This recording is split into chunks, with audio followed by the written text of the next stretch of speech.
हरे कृष्ण सबैमा नमस्कार। सबैजनाले मेरो भिडियो हेरेर लाइक कमेन्ट सेयर गरिदिनु होला है त।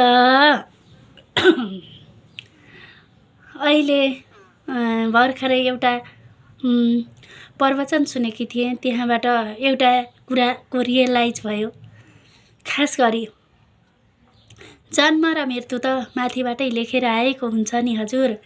जन्म र मृत्यु त माथिबाटै लेखेर आएको हुन्छ।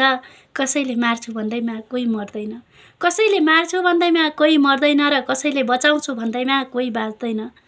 आफ्नो आफ्नो लेखान्त कर्म, आफ्नो आफ्नो लेखान्त कर्म सबैले आफ्नो आफ्नो भोग्नै पर्छ। आज म धनी छु, ऊ गरिब होला, र आज भोलि ऊ धनी हुन सक्छ, म गरिब पनि हुन सक्छु। आज म राम्री छु होला, भोलि बुढेसकाल लाएपछि चाउरी परेपछि नराम्री पनि हुन सक्छु, नराम्री हुन्छु। भोलि आज नराम्रो भनेको युवा ऊ राम्रो पनि हुन सक्छ। भोलि आज मेरो बुढाले प्रगति गरेको छ त भोलि उसका छोराछोरीले पनि प्रगति गर्न सक्नेछन्, अथवा उसको पनि कुनै दिन आउला, अथवा उसको दिनै नआए पनि 7 पुस्ता त आउला नि। त्यो पनि आएन भने नि ठिकै छ, कसैको केही छैन। त्यसैले असल कर्म गर्नुहोस्, सत्मार्गमा हिँड्नुहोस्, नैतिकवान बन्नुहोस् सबैजना है त। सबैले सबैलाई सम्मान गरौँ, सबैले सबैलाई माया गरौँ, सबै नैतिकवान बनाऊ। यहाँ घर घरमा झगडा पनि हुँदैनन्। यहाँ न देउरानी जेठानीमा झगडा हुन्छन्, न नन्द भाउजूमा झगडा, न सासू बुहारीमा। सबैजना नैतिकवान भइदिने हो भने, अझ विशेष गरी घरका ठुला मान्छेहरू जस्तो सासू नैतिकवान भइदिएर बुहारीलाई पनि छोरी जस्तै व्यवहार गरिदिए, कोही कोही हजारौँमा एकजना बुहारी अथवा 100औँमा 1-2जना बुहारी अनखटिरा पनि पर्न सक्छन्। सासू सही हुँदैमा बुहारी पनि सही नै हुन्छ भन्नु पनि हुँदैन, कुनै कुनै गलत। तर धेरै सन्दर्भमा सासू सहज भइदियो भने बुहारी पनि सहज हुन्छन् भन्ने पहिलाको भनाइ थियो। पहिलाको चलनमा हाम्री आमाहरूको पालामा थियो। तर अहिले त बुहारी सासू सहज भइदिए पनि केही लाग्नेवाला छैन। अहिलेका बुहारीसँग गाह्रो छ। त्यही भएर आफूले पनि आफ्ना सासूहरूलाई, आफूभन्दा माथिल्लो स्तरकालाई सानाले पनि सम्मान गरौँ, सेवा गरौँ।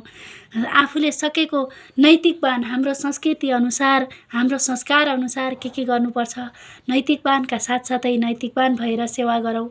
र ठुलाले पनि सानालाई आफ्ना छोराछोरी झैँ, बुहारी हुन् या ज्वाइँ साब हुन् या भाइ बहिनी हुन्, आफ्ना छोराछोरी जस्तै माया गरौँ, आशीर्वाद दिउँ, सबैलाई राम्रो गरौँ। तब घर स्वर्ग बन्छ।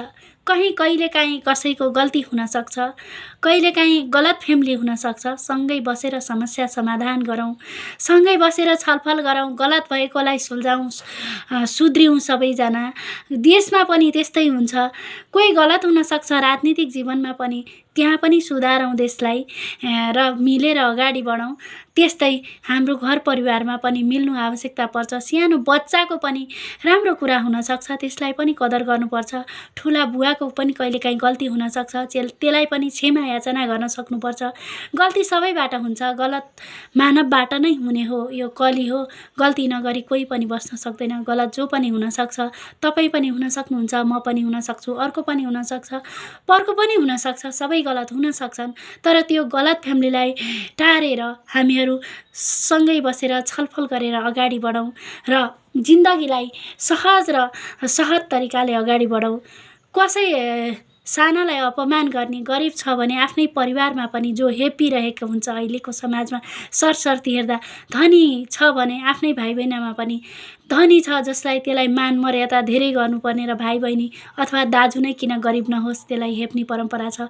त्यो परम्परालाई त्यागौँ। हामी त एउटै कुलको हो, एउटै उसको हो, अझ मिल्न जरुरी हुन्छ। गाउँ समाज त्यस्तै गरी मिलेर अगाडि बढ्छ। हामी एउटा परिवारले गर्दा धेरै परिवारलाई असर परिरहेको हुन्छ।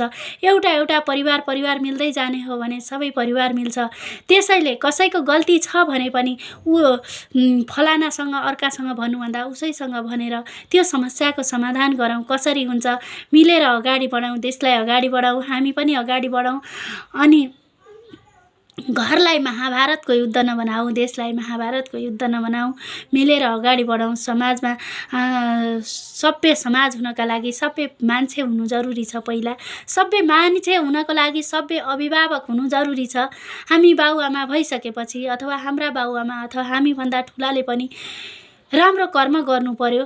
बाउआमा भइसकेपछि अथवा हामी ठुला मान्छे भइसकेपछि हाम्रा सन्तानहरू अथवा हाम्रा भाइ बहिनीहरूलाई कसरी अगाडि बढ्ने भनेर हामीले मिलाएर लग्यौँ भने हाम्रो समाज पनि सभ्य बन्छ। हाम्रो घर मिल्यो, पल्लो घर मिल्यो, पल्लो घर मिल्यो, त्यस्तै गरी सभ्य समाज बन्ने हो। त्यसैले हामीहरू सबै मिलिजुली अगाडि बढाउँ। यही नै हो नैतिक शिक्षाको ज्ञान, यही नै हो नैतिक शिक्षा भनेको। मिलौँ, सम्मान गरौँ, आफूभन्दा ठुला बडालाई आदर सम्मान गरौँ, सानालाई माया गरौँ। त्यो सानालाई माया गर्ने संस्कार ठुलाले सिकाउने हो। ठुलाले माया गर्यो भने सानाले अवश्य पनि आदर सम्मान गर्नेछन्। र कुनै कुनै साना पनि अखडिएका होलान्, तिनीहरूलाई पनि घरका अरू त्यो अखडिएका बिचकाले भन्दा पनि अरू ठुला सदस्यहरूले मिलाएर अगाडि बढाउँ भन्न चाहन्छु। घर झगडाले कसैलाई फाइदा हुँदैन, आफ्नै परिवारमा घाटा गर्छ, आफ्नै समाजमा घाटा गर्छ, आफ्नै देशमा घाटा गर्छ। त्यसैले आफ्नो घर, समाज, परिवार र देश नै मिलेर बस्न सक्यो भने नेपाल स्वर्गको टुक्रा छ। हाम्रो समाज, हाम्रो संस्कृति विश्वमा एक छ, विश्वमा नमुना देश हो हाम्रो, स्वर्गको टुक्रा हो हाम्रो देश। त्यसैले हामी सबैजना नैतिकवान बनेर हामी अगाडि बढौँ। सबैजनालाई त्यही भन्न चाहन्छु म। हजुरहरूलाई कस्तो लाग्छ कमेन्ट गरेर सुझाव सल्लाह दिनुहोला है त।